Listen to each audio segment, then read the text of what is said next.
bendición. Bien, en esta mañana vamos a terminar con el capítulo 19 del libro de Mateo, que, cualquier Biblia, no, en la Biblia que yo suelo utilizar, que es una Biblia que tiene ya mucha solera, la Reina Valera del 60, el epígrafe, el título que tiene el capítulo es El joven rico, del cual hemos hablado, pero hoy no vamos a hablar del joven rico, porque ya hablamos de él, y después hablamos de cuán difícil es que un rico, no sé si os acordáis, entre en el reino de los cielos. Ahora, en esta ocasión, ya no vamos a hablar de ningún tipo de rico ni de riqueza, sino por el contrario, la apreciación que hace los discípulos a Jesús. Le dicen, bueno, este muchacho se va triste porque no es capaz de dejar sus riquezas, pero nosotros te hemos seguido y lo hemos dejado todo. Por lo tanto, ¿qué recompensa nos vamos a llevar nosotros? Y esos son los versículos que en esta mañana vamos a leer. Y estoy hablando de Mateo, capítulo 19, versículos del 27 al 30. Son los últimos tres versículos. Y yo he titulado ¿Qué ganaremos por seguir a Cristo? Vale, aunque todos sabemos que lo que se gana por seguir a Cristo es la vida eterna, hay muchas cosas más. Y vamos a verlo en esta mañana, aunque lo más importante, lógicamente, es la vida eterna. Dice así Mateo, en el capítulo 19, 27 al 30, dice, entonces respondiendo Pedro le dijo, he aquí nosotros lo hemos dejado todo y te hemos seguido, ¿qué pues tendremos? Y Jesús les dijo, de cierto os digo que en la regeneración, cuando el Hijo del Hombre se siente en el trono de su gloria, vosotros que me habéis seguido, también os sentaréis sobre 12 tronos para juzgar a las 12 tribus de Israel. Y cualquiera que haya dejado casa, o hermano, o hermana, o padre, o madre, o mujer, o hijos, o tierras, por mi nombre, recibirá 100 veces más y heredará la vida eterna. Pero muchos primeros serán postreros y postreros primeros. Hasta ahí lo que en esta mañana vamos a ir escudriñando y quizá añadir algún que otro versículo. Repito que este capítulo que hoy terminamos, termina con la resolución. Los discípulos han estado observando como el joven rico hace la típica pregunta, ¿qué haré para heredar la vida eterna? Lee una serie de leyes, el rico dice que sí, que eso lo ha cumplido, el Señor toca en el área débil que todos tenemos, en su filisteo personal, y yo todo eso lo he cumplido de toda la vida. Bueno, pues vende todo lo que tienes y dalo a los pobres y después vienes y me sigues. Y ahí fue donde se entristece, los discípulos lo ven, dicen, oye, pues nosotros cuando Él nos llamó, lo dejamos todo al instante y te seguimos, por lo tanto, yo pienso que nosotros vamos a tener una gran recompensa. Y aunque parece una pregunta muy indecente, muy inadecuada en ese momento, el Señor Jesús le gusta que le hagan esa pregunta y de hecho la responde. Que lo hemos leído y ahora lo vamos a ir viendo poco a poco. Así que hoy vamos a terminar, como he dicho, esta historia y ya empezaremos con el capítulo 20, que también está muy interesante. ¿Cómo empezamos? Hemos empezado leyendo con una pregunta de Pedro. Pedro el que siempre pregunta. Pedro el impetuoso, el echado para adelante, el que corrió menos que Juan para ir a la tumba, pero el primero que baja a ver cómo estaban dispuestas el sudario de Jesús y las ropas aquellas. He aquí, nosotros lo hemos dejado todo y te hemos seguido. ¿Qué pues tendremos? Era cierto lo que estaba diciendo. De hecho, vamos a leer algunos versículos para ver que realmente cuando Jesús les llamó, fue llamando uno a uno, como aparece siempre la palabra, y al instante, no se lo pensaban, espérate que consulte primero a ver si como lo tengo, a ver, déjame que mire mi agenda, dejándolo todo, le siguieron. Eso dice la palabra del Señor. Esta pregunta, lo que nos hace pensar lo que los cristianos pues realmente ganamos por seguir a Cristo. Yo, como he dicho, parece una pregunta muy imprudente. ¿Cómo se te ocurre preguntar eso? Pedro, si has visto ya tantos milagros, si has visto... Claro, quizá hay una etapa cristiana que todos hemos vivido, que es la época de la emoción. Después nos damos cuenta que la vida cristiana no tiene que ver nada con la emoción. Eso está claro. Hablamos de sentido, vivido. Eso no tiene que ver nada con la vida cristiana al final de la madurez. Porque cuando Jesús le dice, el que no coma mi sangre y no beba mi sangre, dura palabra es esta. Yo quiero ver más milagros, yo quiero ver más liberaciones, yo quiero ver más poder de Dios, yo quiero ver ese ministerio que viene en Estados Unidos. No. El que no come mi carne y mi sangre no puede ser mi discípulo. Y muchos volvieron atrás y ya no volvieron a caminar con él. Por eso hay personas que se alejan de Cristo. Porque cuando ya el Evangelio no apela a su alma, a sus emociones, y se dan cuenta que a Jesús se le sigue por fe, mucha gente se larga de su lado. ¿Queréis marcharos también vosotros? Hasta los discípulos se iban y sus seguidores. Y bueno, todos conocemos la respuesta de Pedro: Señor, ¿a quién iremos si solo tú tienes palabra de vida eterna? A Jesús se le sigue por la fe. Me ha gustado esta mañana porque alguien orando decía por las congregaciones de Cartagena. Claro, son nuestros hermanos en la fe, sin lugar a dudas. Y a veces, aunque hay un recelo de que todos pensamos que tenemos la verdad absoluta y resulta que estamos todos equivocados en ese aspecto, porque la verdad absoluta está en su palabra. Quiero que sepáis que Cartagena, al año 2013, en la estadística, negociado de empadronamiento de Cartagena, tenía 280.050 habitantes. Cristianos contados no llegamos a 1.000. Por lo tanto, todavía quedan 279.500 personas que no conocen a Cristo. Por lo tanto, no corramos tanto, Venga, yo declaro, yo decreto. Tú declara y decreta lo que quieras, pero la salvación es de Jesús y la salvación es de Cristo. Y pensamos que tenemos que utilizar alguna metodología para atraer a la gente a Cristo. Y lo hemos hecho todo. Las metodologías las hemos utilizado todas. Hombre, yo estoy de acuerdo que se haga una campaña, sí, que se predica a Cristo. La gran comisión es el mandato bíblico, ir por todo el mundo. Pero hay muchas formas de transmitir el Evangelio. De forma razonada, de forma apologética, en forma de campaña, contando milagros y testimonios que alteren las emociones. Bien, pero realmente Jesús lo que quiere es que llenemos las iglesias o que demos testimonio con nuestra vida y ser sal y ser luz y que la gente se convierta. Quizás hemos estado durante mucho tiempo más entretenidos con el continente que con el contenido. Cuando hablo de continente y contenido me refiero, pues no sé, un papel que envuelve un regalo. El regalo es el contenido, lo que Dios nos da, la vida eterna. Y el envoltorio es cómo nos venden el regalo. Mi papel es más bonito que el tuyo, porque allí en mi iglesia nosotros has cambiado mi lamento. En la mía tal. Y resulta que no se trata de formas, no se trata de estereotipos, no se trata de formas de. Se trata de obediencia a la palabra del Señor. Simplemente obediencia a su palabra, obediencia y buscar la unidad. Por eso la oración me gusta cuando se pide por todos nuestros hermanos, no solamente en nuestra ciudad, está bien porque es donde vivimos, sino repartidos por la faz de la tierra. Y otra cosa, que con el tiempo uno va madurando y se va dando cuenta de estas cosas. Yo creo que cuando me predicaron a Cristo era el año 78 y ya digo que todavía sigue habiendo 279.000 cristianos, 279 cartageneros, que no han doblado las rodillas delante del Señor. Por lo tanto, y ahora viene los visionarios, esos que no lo hemos hecho bien, esos que el pueblo está en pecado. Si el pueblo se santificara y podemos buscar cualquier excusa. Es que cuando oramos debemos de orar que se haga la voluntad del Señor. Cristo nos dio ejemplo. Padre, que no se haga en mí, sino tú, voluntad. Y a veces nosotros, yo declaro que ahora, en este momento, quieto, parado. Como en este momento, a las 10:15, cuando tú lo digas, no, es cuando lo diga el Señor Jesucristo, es cuando lo diga Dios, es su voluntad, no es nuestra voluntad.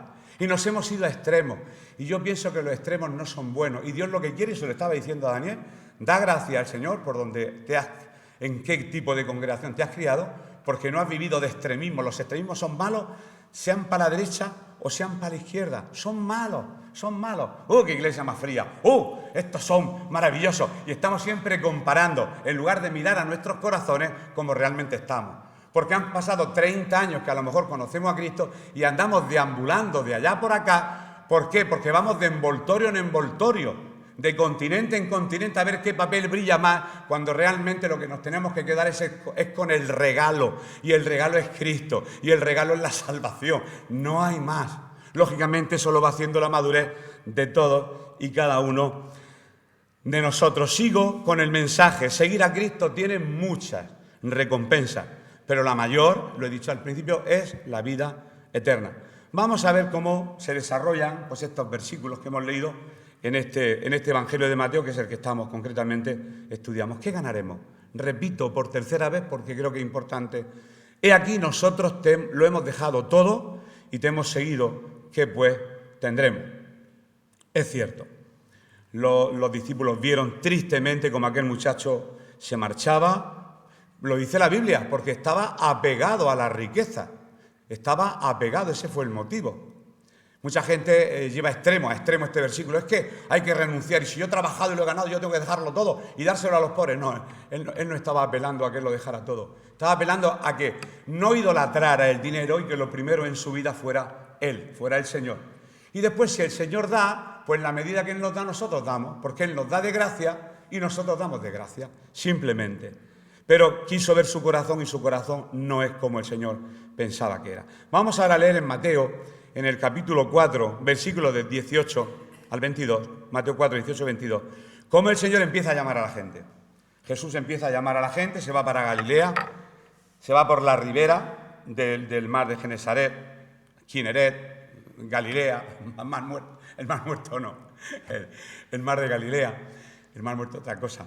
Y Jesús llama a Pedro, llama a Andrea, a Jacobo, a Juan.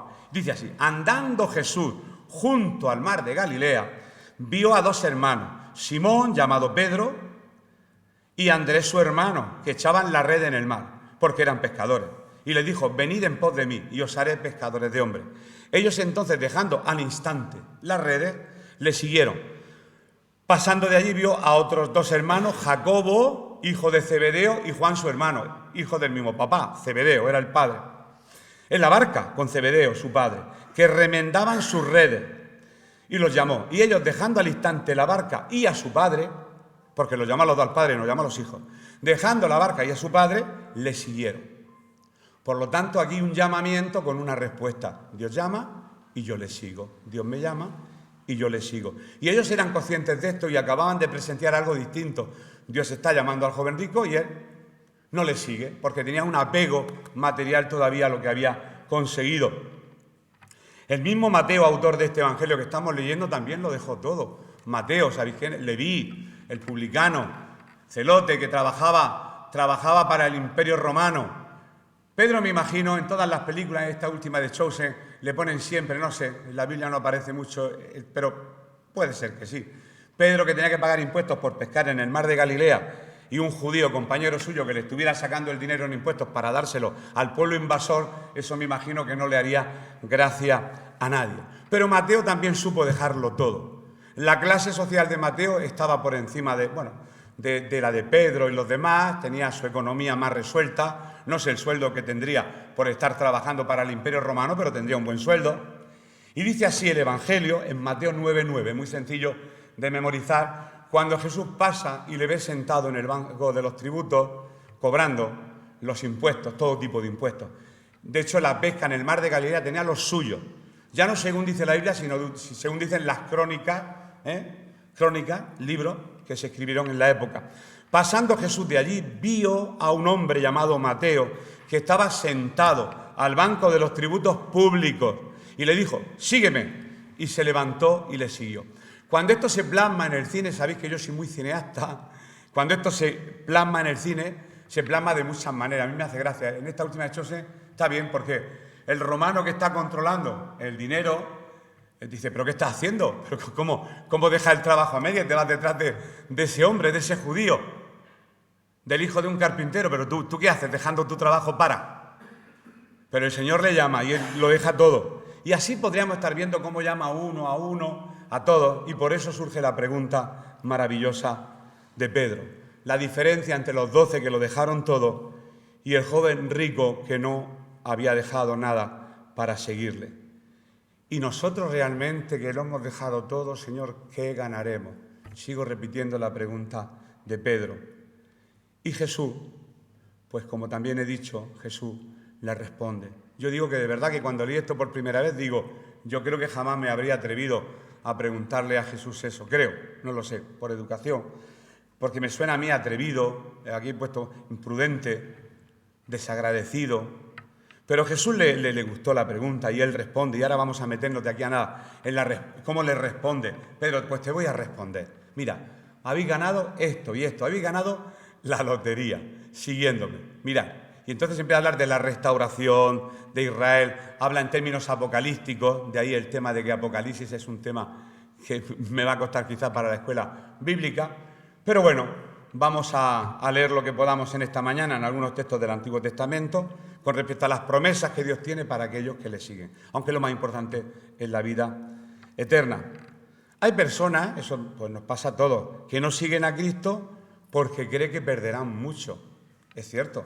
De hecho, hay jóvenes que me lo han dicho, yo es que estoy en una edad, que todos los institutos me han sido yo, es que yo todavía tengo que disfrutar. Domingo, tú como ya lo tienes tú hecho y ya sabes, pero déjanos a nosotros que veamos, que catemos, que picoteemos un poquillo para ver el saborcico que tiene lo diferente. Y después, porque es que parece ser que seguir a Cristo pues tiene su precio y no estamos dispuestos a pagarlo. Dicen no ser capaz de renunciar a su vida de placeres y la vanagloria que este mundo ofrece. Placer y vanagloria, más o menos.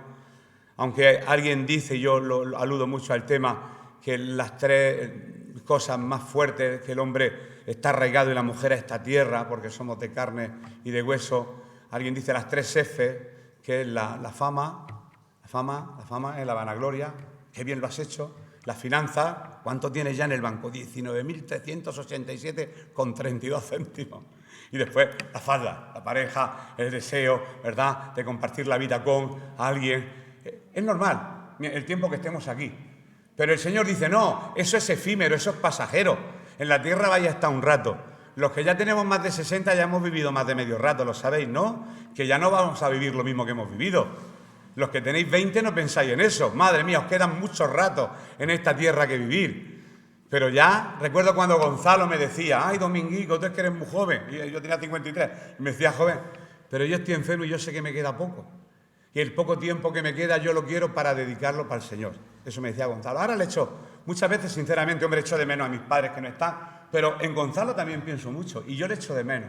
Aprendí mucho a su lado. Cómo amaba la palabra. Él nadaba.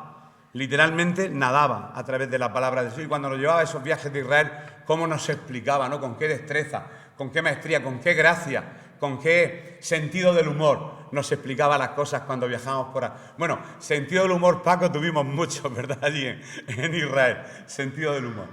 Y bueno, lo pasamos, la verdad es que lo pasamos francamente bien, pero vamos a venir de Israel y vamos a seguir aquí en esta mañana compartiendo la palabra. No es fácil seguir a Cristo.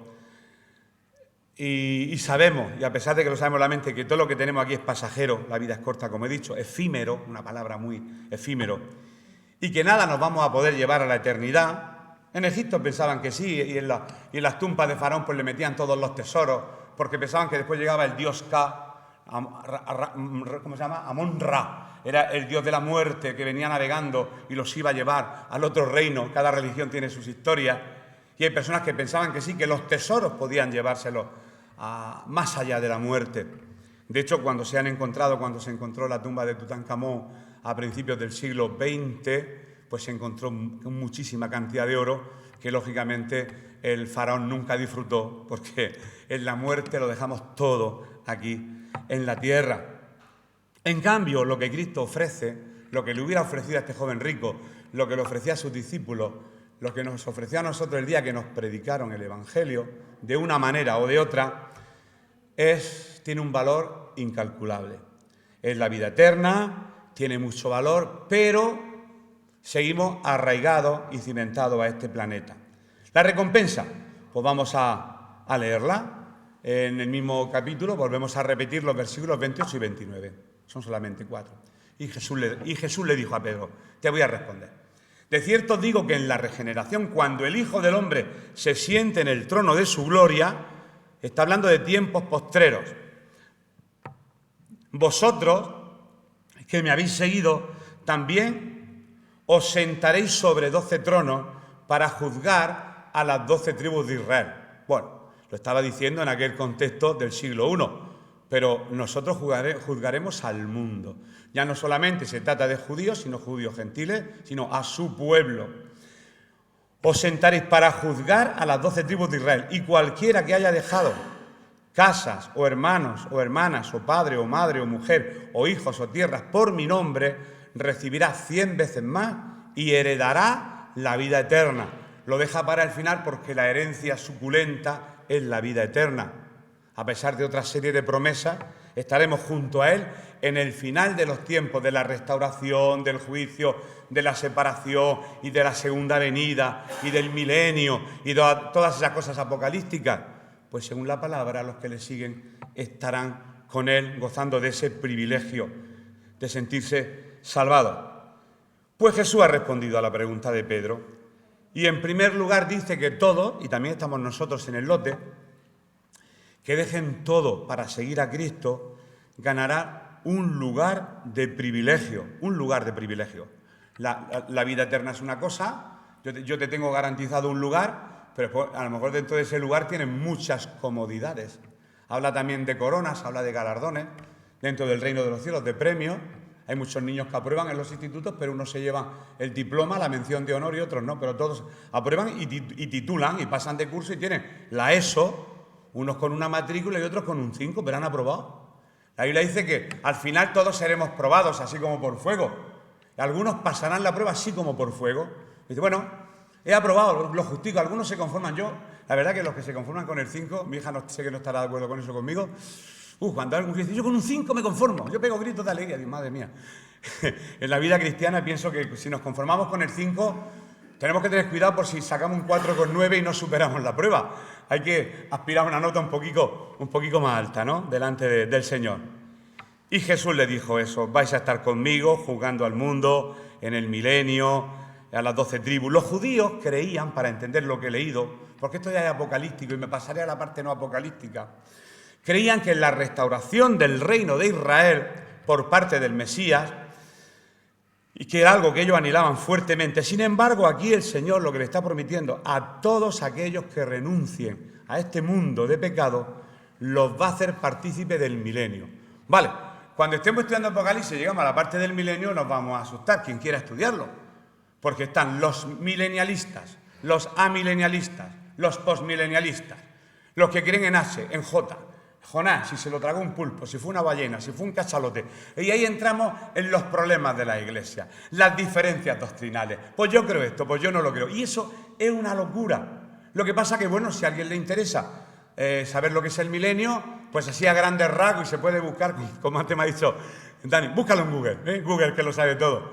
Milenio, después de la segunda venida, Cristo reinará en la tierra 1000 años, Satanás será encerrado, y el Evangelio será predicado con más fluidez porque ya no está el enemigo para engañar. Eso a grosso modo. El tema está en cuándo será eso. Algunos piensan que el milenio empezó cuando Cristo ascendió a los cielos y terminará cuando Cristo venga en su segunda venida. Otros piensan que antes, otros que durante y otros que después. Por eso Apocalipsis es difícil, porque como todavía no ha ocurrido, pues podemos conjeturar muchas cosas. ¿Por qué podemos predicar lo que ha pasado ya con más conocimiento de causa? Porque como ha pasado, tenemos más datos, no solamente bíblicos, históricos, arqueológicos, culturales, etc., etc. Y por eso podemos predicar mejor. A mí me cuesta menos predicar un mensaje de Mateo, de Marcos, incluso de Timoteo, Filemón, que el tema de Apocalipsis. Bueno, pero está bien, está ahí, es un libro de la Biblia, no podemos desecharlo. Serán partícipes del milenio y le va a dar un lugar de honra a todos aquellos que lo hayan dejado todo para seguirle. Sofonías, por ejemplo, que lo vamos a leer también, Sofonías. Un crío me decía en la clase, ¿es Sofonías qué es? Sofonías, nene, un profeta menor. Sofonías, un profeta menor, que hay 12 profetas menores. 3, 19 y 20. Y algunos me preguntan, se ve que lo escucharán en sus lugares, donde ¿para qué vale tanto estudiar la palabra? Si yo me puedo salvar, maestro, creyendo en Cristo, ¿para qué tengo que saber tanto la palabra? Hombre, porque lo dice la palabra. No dice orad sin cesar. Eso no es una sugerencia, es un mandato. Orad termina en de. Y ese verbo es imperativo. Pues de la misma manera que dice orad, dice escudriñad. Entonces cualquier creyente que no escudriñe la Escritura no está obedeciendo al Señor. Porque es una orden, no una sugerencia. Escudriñad es que escarbe. Pasa que algunos van, se plantan a las 7:30, ya está. Y me creo esto, y si te han engañado en 3 o 4 aspectos de la doctrina cristiana y puedes tirarte 38 años equivocar en el mismo tema. ¿Tú qué sabes? Una de las cosas que se enseñan dentro también de los institutos a los niños es conocer, de hecho llamé a casi todos los pastores, ¿cuándo se fundó esta iglesia? ¿Cuándo se fundó la iglesia? Los niños deben de saber que aquí, antes de que llegaran otros, 150 años antes, o 200 años antes a Cartagena, vinieron hermanos, estuvieron orando, muchos fueron perseguidos en la época de la dictadura, y fueron encerrados y encarcelados, y estaban orando, si no en este local, en otros locales, para que el Señor salvara almas en Cartagena. Los que llegamos en los años 70, 80 y 90, quizás somos el fruto del esfuerzo, del sacrificio, de la renuncia de estos hermanos que se dejaron encarcelar por causa del Evangelio. Y después nosotros decimos, es que estos son musosos, son tus hermanos en la fe. Quien tiene a Cristo tiene la vida y quien no tiene a Cristo no tiene la vida. Yo siempre pongo un ejemplo con el cual, porque los zagales preguntan, no puedo imaginar lo que preguntan. Y para explicarles yo le pongo el mismo ejemplo. Digo, tú puedes tener 3 hijos, ¿verdad? Y tiene ese hijo efusivo y dice, papá, déjame 20 euros, ¿verdad? Es el pentecostal. Después digo, papá, ¿me dejas 20 euros? Dice, es el bautista. Algunos lo cuentan como chiste, no nos estamos metiendo con los hermanos. Siento que cada uno somos como somos, pero hijos de Dios. Y somos hermanos en la fe. Y tenemos que respetarnos, y tenemos que tolerarnos, y tenemos que orar los unos por los otros. Eso dice la palabra. Lógicamente quizá podemos estar de acuerdo en un punto, en desacuerdo en 2, pero siempre con tolerancia, con honestidad, con respeto y orando los unos por los otros, porque el espíritu de sabiduría y el espíritu de revelación es el que nos va a llevar a toda la verdad. Pero no estar con la prepotencia de pensar que tenemos la verdad absoluta, porque eso es un pecado que está en la lista de Romanos y se llama ser implacable. Ayer lo dijimos. Implacable es la persona que cree que tiene todos los argumentos y ya nadie le va a convencer. A mí nadie me mueve de aquí. Pues no pasa nada. Puedes estar sinceramente equivocado toda la vida y irte con Cristo. Tampoco pasa nada. Una vez que te presente delante de Cristo te dirá, oye, de los 27 aspectos estaba equivocado en 12. Pero bueno, aquí está, venga, entra para adentro, buen siervo. Pero tenemos que estar abiertos a aprender. Y eso es lo que más nos cuesta. Quizá por prepotencia, por orgullo, por implacabilidad, por lo que sea. He aquí en aquel tiempo, te he dicho el texto, ¿no, hermano? Sí, Sofonías te dice así, he aquí en aquel tiempo, está hablando ya de forma apocalíptica, yo apremiaré a todos mis opresores y salvaré a la que cojea y recogeré la descarriada y os pondré por alabanza y por renombre en toda la tierra. En aquel tiempo, habla de restauración, yo os traeré, en aquel tiempo os reuniré yo, pues os pondré para alabanza entre todos los pueblos de la tierra, cuando levante vuestro cautiverio delante de vuestros ojos, dice el Señor. A veces quizás, y yo no voy a entrar aquí en temas de judío, gentil, porque no es lo que toca, pero si nosotros somos la Iglesia de Cristo, Ahora me está si el pueblo de Israel es el escogido o no es el escogido, yo no voy a entrar en ese tema, porque es un tema que también me da mucho pánico tratar, y menos en estos tiempos. Ahí está haciendo una promesa, lógicamente Jesús era judío y sus discípulos judíos, y está hablando al pueblo judío, pero resulta que esta palabra ha llegado a nuestros tiempos, y toda la palabra es revelación de Dios, y ahora salpica a la Iglesia, y la Iglesia de Cristo somos todos aquellos que hemos sido limpiados y lavados por su sangre. Por lo tanto, el mensaje es para todos.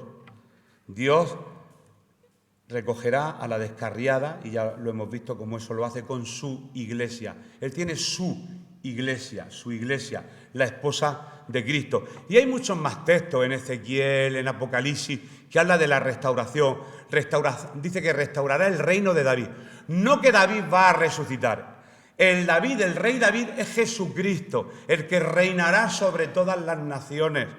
Pero estamos hablando de profetas mayores del Antiguo Testamento, y lógicamente cuando hemos visto la profecía mesiánica, hemos visto que tanto los profetas mayores como menores ya estaban anunciando cosas que 1000 años, 700 años después acontecerían en la figura de Jesucristo. Y el tema que vimos que se llama la profecía mesiánica, y que es uno de los temas, más interesantes, porque para cualquier persona que le guste razonar, aunque la razón no salva a nadie, lo único que salva es el arrepentimiento. ¿Por qué? Por escuchar la palabra, y la fe como viene por el oír, y el oír de la palabra. Pero no es malo que razonemos las cosas, pero cualquier persona que quiera indagar solamente le presentan la profecía mesiánica, que comparen los textos y caen del burro. Es decir, este está hablando de Cristo, esto está hablando de Cristo, esto está hablando de Cristo y esto está hablando de Cristo. Y te tienes que rendir sí, sí o sí. Así de sencillo. Y estoy apelando a la razón. Lógicamente después está el Espíritu Santo, que Él te convence de pecado. Hay un llamamiento y tú dices sí, porque has entendido por la fe y sigues a Cristo. Y ese es el tema de la salvación que ha coincidido con lo que hoy teníamos que compartir. Bueno, a ver otro texto, porque son muchos, quiero pasar a la parte no apocalíptica, ya digo que yo siempre huyo. Por ejemplo, Daniel, voy a leer este texto de Daniel. Daniel, capítulo 2, versículo 44. Dice así en Daniel 2, 44. Esto está hablando con el sueño que tiene el rey Nabucodonosor de aquella estatua y demás. Y en los días de estos reyes, el Dios del cielo levantará un reino, pero no está hablando de un reino en Israel, un reino, el reino de Dios. Un reino que no será jamás destruido. Los reinos de la tierra son destruidos, pero el reino sempiterno no será destruido. Ni será el reino dejado a otro pueblo. Desmenuzará y consumirá a todos estos reinos, pero Él permanecerá para siempre. Él y nosotros, porque nosotros estaremos a su lado. Esos son los premios, digamos como las dádivas, los dones, los regalos que Dios va a hacer a todos aquellos que lo dejen todo por seguirle. Bien, ha terminado la parte apocalíptica. He puesto hasta una señal porque me da un poco de apuro. ¿Qué es lo que le está prometiendo aquí Jesús a la respuesta a Pedro? Pues que cuando ocurra esto, ellos iban a tener un lugar de honor, un lugar de privilegio. Vamos, cuando te vas al cine a la sala VIP, cuando viajas en un avión en primera, no cuando te vas y viajas con Ryanair, que vas así, encogido, porque te está dando este con el codo y el de la derecha, sino en una buena plaza en primera, un puesto de honor en el reino de los cielos. Eso es una garantía no solamente de vida eterna y una comodidad maravillosa y un privilegio estupendo. En segundo lugar, eso en primer lugar, lo apocalíptico. En segundo lugar, aquellos que dejan todo para seguir a Cristo, dice que juzgará juntamente con Él a los impíos. Bueno, los que no son creyentes. Eso, como lo hemos leído, no hace falta ponerlo. Os sentaréis sobre 12 tronos para juzgar a las 12 tribus de Israel. Vale, aquí estaba hablando con sus discípulos, un judío, otro judío, que juzgarían a las 12 tribus de Israel, pero hoy sabemos que no solo serán los no convertidos de Israel, que serán juzgados, sino también los impíos de todas las naciones, Y este texto lo vamos a leer. Primera de Corintios, capítulo 6, versículo 2. Es una de las promesas que tendremos. Al final la vida eterna, lo sabemos. Pero que sepáis que vamos a estar con Cristo juzgando al mundo. Es que hay eventos que los pasamos de largo, pero que son realidades. Espaciotemporales, no tengo ni idea. ¿Que el cielo es un lugar en el espacio? Yo qué sé, son preguntas que yo lanzo al aire porque los niños suelen hacerlas, que lo sepáis. ¿O no sabéis que los santos han de juzgar al mundo? Y si el mundo ha de ser juzgado por vosotros, ¿sois indignos de juzgar cosas muy pequeñas? ¿O no sabéis que los santos, sabéis que los santos, quizá cuando nos han hablado de santos es un concepto que está muy deteriorado, pero la santificación, ser santo, según la palabra, es apartado para Dios. Y cuando el apóstol Pablo se dirige a muchas iglesias, dice a los santos de la iglesia que están en Corinto. Los santos somos nosotros. Así que todos los que estamos aquí sentados somos santos. Así que esta palabra se está dirigiendo a nosotros. No sabemos que un día juzgaremos al mundo. Bueno, y en el libro de Apocalipsis hay un montón de textos que no voy a leer. En tercer lugar, aquellos que dejan todo. Estamos viendo qué galardones tendremos si seguimos a Cristo. Aquellos que dejan todo para seguir a Cristo serán recompensados en esta tierra. En esta tierra. Hay mandamientos con promesa, por ejemplo, el honrar al padre y a la madre. Hay mandamientos con promesa de larga vida. Hay promesas para el tiempo que estemos en esta funda de barro. Y aquí tenemos una. Bueno, la hemos leído. Y cualquiera que haya dejado casa a su hermano, a su padre, o madre, o mujer, e hijos o tierra, recibirá 100 veces más. Esto es una promesa para la tierra. Claro, siempre en nuestra mente se va a lo económico. 100 veces más. ¿Qué quiere decir? Que si tengo 1.000 euros voy a tener 100.000. ¿Qué mente más materialista tenemos? Pensamos siempre en euros. Podemos pensar de otra manera. Pues podemos pensar en que tus hijos se salven. Puedes pensar en que vas a tener salud. Puedes pensar en que vas a tener una alegría maravillosa para predicar el Evangelio. Que vas a tener el privilegio de recorrer, no sé, ciertos países y poder llevar la palabra o el Evangelio del Señor. No sé lo que Dios le va a dar a cada uno. Yo puedo contar solamente no un sueño de soñar. Un sueño toda mi vida fue la docencia. Yo creo que mi madre, cuando me trajo a este mundo ya hace muchos años, creo que cuando me dio a luz y dijo, ahí va eso, y salí yo, mi madre estaba dando a luz a un docente, porque yo con 10 años enseñaba a niños de 8, y con 12 a niños de 10, y con 14 a niños de 12, ya lo llevaba en la sangre. Pero por H o por B, por no conocer a Cristo, mi vida no estaba muy en orden y nunca conseguí aquel objetivo. Cuando Dios me multiplicó y me dio 100 veces más, cuando mi vida empezó a ser restaurada, entonces me dio aquel anhelo de mi corazón. De acuerdo que llegué, bueno, nunca se llega tarde, a los 55 años, por primera vez ejercí la profesión más maravillosa de mi vida, aunque ahora me quejo, mañana lunes, otra vez al instituto, era el enseñar. Y lo que yo no sabía es que no iba a enseñar matemáticas, no, sino enseñar la palabra de Dios dentro de los institutos, ¿verdad, Ana? Estudiar el Evangelio en los institutos, poder orar con los niños en la clase antes de empezar, eso es un sueño para mí cumplido.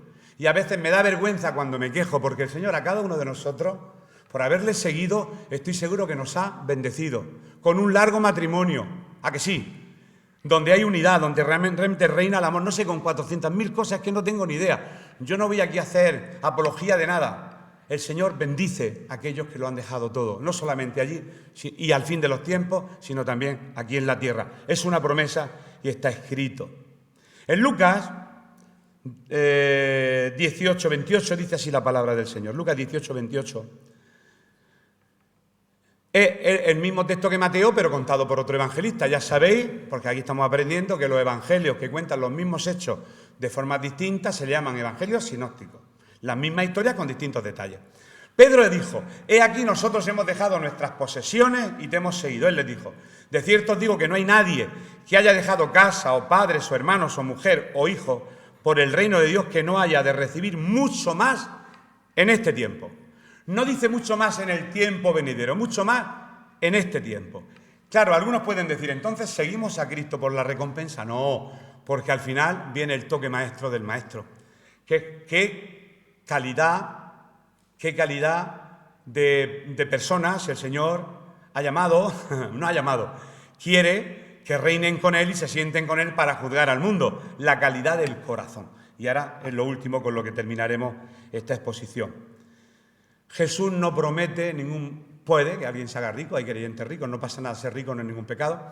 Hacernos ricos en esta tierra, eso no lo promete, pero sí promete bendecirnos y que nuestra vida tenga un propósito, tenga un objetivo, tenga una meta, porque una vida sin objetivo, sin propósito y sin meta tiene que ser una vida muy vacía. De hecho, pues todos hablamos con personas que no le encuentran sentido a la vida.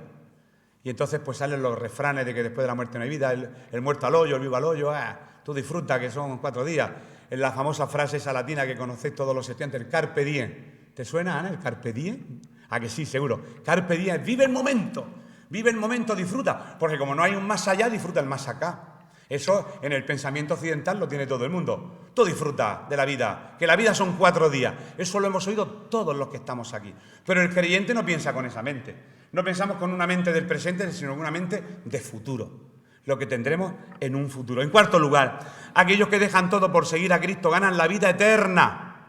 Y hemos leído, y heredarán la vida eterna. Y eso era lo concluyente en el primer versículo. La mayor recompensa que un creyente puede tener es que sus pecados le sean perdonados y recibir la salvación del alma, y que Cristo nos promete vida eterna, y eso no tiene precio. La vida eterna no tiene precio ninguno.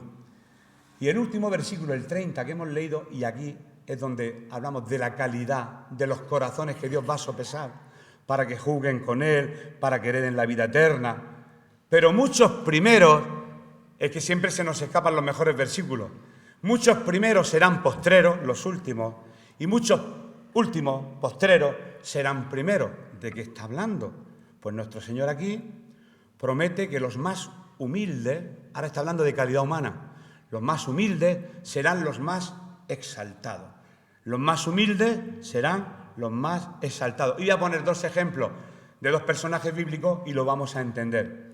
Siempre que decimos y estamos orando, Señor, te damos toda la gloria y toda la honra, y quizás no sabemos lo que estamos diciendo, que la gloria, el mérito es de Él, no es nuestro. Pero después bajamos a la realidad y nos metemos en la página, gran campaña, viene fulanito de tal, la estrella, con luces de neón, y vamos detrás del hombre maravilloso, famoso. Claro, en nuestras iglesias no tenemos gente famosa porque nos conocemos una a otra y conocemos los errores. Pero como tú te hagas un estudio bíblico y te vayas por ahí a predicar el evangelio que no te conoce nadie, ¡buah! Viene fulanito de tal. y nosotros exaltamos y le damos la gloria y la honra a todos los hombres y creamos un elenco de hombres famosos.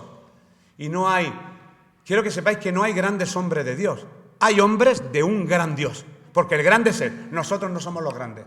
Y eso se nos olvida, porque humanamente necesitamos algo que nos llene, que nos satisfaga la emoción, el sentimiento. Mira, mira, mira, uy, los pelos de punta. ¿Y eso qué tiene que ver con la salvación? Eso tiene que ver con una sensación que se explica de forma biológica. El poder del Espíritu. Bueno, vale, yo creo también en el poder del Espíritu Santo, pero vamos a entenderlo en qué medida Dios lo explica en su palabra, y eso quizás sea otro día. Muchos en esta tierra reciben las adulaciones y aplausos del mundo y se exaltan a sí mismos, pero se les olvida que todo lo que tiene se lo ha dado el Señor. Que no se nos olvide que todo lo que tenemos viene de parte de Él. Y de la misma manera que lo tenemos, lo podemos perder de un día para otro. De un día para otro podemos perder todo lo que pensamos que con nuestro esfuerzo y sacrificio hemos conseguido. Y es porque Dios ha permitido que lo tengamos. Pablo era un hombre de éxito, pero él, a pesar de su éxito y de su fama, reconocía que todos sus dones no provenían de él. Y eso sí lo quiero leer. El penúltimo versículo creo que es. Primera de Corintios, capítulo 15, 10. A pesar de toda la fama, sabemos que fue de perseguidor, pasó a perseguido, era bien conocido, trabajaba bien con los fariseos, sabía dónde se reunían los cristianos, y camino de Damasco con aquellas cartas que era para detener a algunos y llevarlos a prisión, fue donde tuvo el encuentro con el Señor, y posteriormente predica con un denuedo increíble. Aquí dice, pero por la gracia de Dios soy lo que soy. Y ayer estudiamos lo que era la gracia. Gracia es un favor inmerecido. Dios te hace un favor porque le da la gana, no te lo mereces. No son por méritos, no son por estudios, no son por el tiempo que llevo en el Señor, no sé por cómo yo interpreto la palabra, no. Es un don inmerecido. Y Él dice, y por ese, y Dios, yo soy lo que soy porque a Dios le ha dado la gana. Pero yo no soy lo que soy por mis méritos. Y su gracia no ha sido en vano para conmigo. Antes he trabajado más que todos ellos. Aquí parece que está vacilando, pero no. Está diciendo lo que está haciendo y cómo remata. Pero no yo he trabajado más que todos ellos, sino la gracia de Dios en mí. Madre mía. Cuando una persona de esta altura empieza a reconocer que es la gracia de Dios en ti y no eres tú, por eso Dios exalta a este tipo de personas. La humildad es muy exaltada, el orgullo nunca. Por la gracia de Dios Él era lo que era. ¿Y si nos vamos a Juan el Bautista? Juan el Bautista. Mira, lo tenía incluso aquí apuntado y es la pregunta que me ha hecho esta mañana. Me ha hecho una pregunta trampa, porque Daniel y yo jugamos al pasapalabra evangélico. Me hace unas preguntas muy interesantes, ¿no? Claro, ¿cuál es el último profeta? Si yo le pregunto a un alumno mío, te aseguro que va a decir Malaquías. Pero es porque se lo he enseñado en el orden que aparece en los libros. Pero el último profeta es Juan el Bautista. Era un hombre que huía de la popularidad, no le gustaba ser famoso, está claro. Sin embargo, madre mía, pero si era el precursor de Cristo. Mira lo que dice la Biblia de Juan el Bautista. Se encuentra en Juan 1, del 19 al 23. Juan 1, del 19 al 23. Y quiero que esto es lo último ya. Juan. Este es el testimonio de Juan. Cuando los judíos enviaron a Jerusalén sacerdotes y levitas para que le preguntasen, ¿tú quién eres? Para que le preguntasen. No, confesó. Y no negó, sino confesó. Me paro ahí. Ahora preguntas, ¿tú quién eres? Yo, el apóstol en Ohio, 3 máster en teología, he abierto 19.000 iglesias, en mi iglesia tiene 18.700 miembros, dones, milagros, he dejado un elenco ahí que no está mal. Pero él dice, y le preguntan, ¿tú quién eres? Pues ¿tú quién eres? Y él responde, habla de su identidad. Confesó y no negó, sino confesó, yo no soy el Cristo. Y le preguntaron, ¿qué pues? ¿Eres tú Elías? Dijo, no. ¿Eres tú el profeta? Y respondió, no. Le dijeron, pues ¿quién eres? Porque, vamos, no soltaba prenda. Para que demos respuesta a los que nos enviaron. Mentira, querían sacar la información. ¿Qué dices de ti mismo? Dijo, yo soy la voz de uno que clama en el desierto. Enderezad el camino del Señor, como dijo el profeta Isaías. Realmente, Juan, ¿sabes lo que era? Pasa que no se le subió el pavo ni sacó ningún título en ninguna carpeta. Era el cumplimiento, fíjate, lo tengo aquí, me ha chutado, el cumplimiento de las profecías de Isaías, de Malaquías, pero nunca alardeó. Yo soy el cumplimiento de una profecía judía. Y lo era. y él lo sabía y era consciente de ello, pero no alardeó de titulación ninguna. De hecho, hay un texto que creo que todos nos debemos de aprender, que se encuentra en Juan 3:30. Ese texto nos vamos a ir en esta mañana con él aprendido en la mente. Es muy sencillo, Juan 3:30 es fácil de aprender. Él dijo algo maravilloso. Él sería, de hecho, cuando iban a bautizarse, que le decía a sus propios discípulos, ese es el Cordero de Dios. Yo no soy nadie. Ese es el Cordero de Dios que quita el pecado del mundo. Y aquí dice, es necesario que Él crezca y que yo mengüe. Es necesario que Él crezca y que yo mengüe. Que yo mengüe. Esa es la vida cristiana. Que crezca Cristo en ti y que nosotros desaparezcamos. Nos diluyamos en Él y que cuando te vean a ti no vean al erudito, vean a Cristo en ti. Eso más o menos es lo que en esta mañana, que hay muchas más cosas, pero no es que no me da tiempo, sino que ya cortamos aquí porque el mensaje ya está dado. Pero voy a terminar con la frase que tengo como conclusión. Aquí en este mundo a lo mejor no seremos muy famosos, algunos, pero si buscamos la gloria de Dios y no la nuestra, podemos estar seguros que seremos exaltados por Él en la eternidad. Porque como termina el texto de esta mañana, pero muchos primeros serán postreros y postreros serán primeros. El mayor premio que tendremos será la vida eterna, pero en esa actitud de humildad, porque Dios exalta siempre al humilde.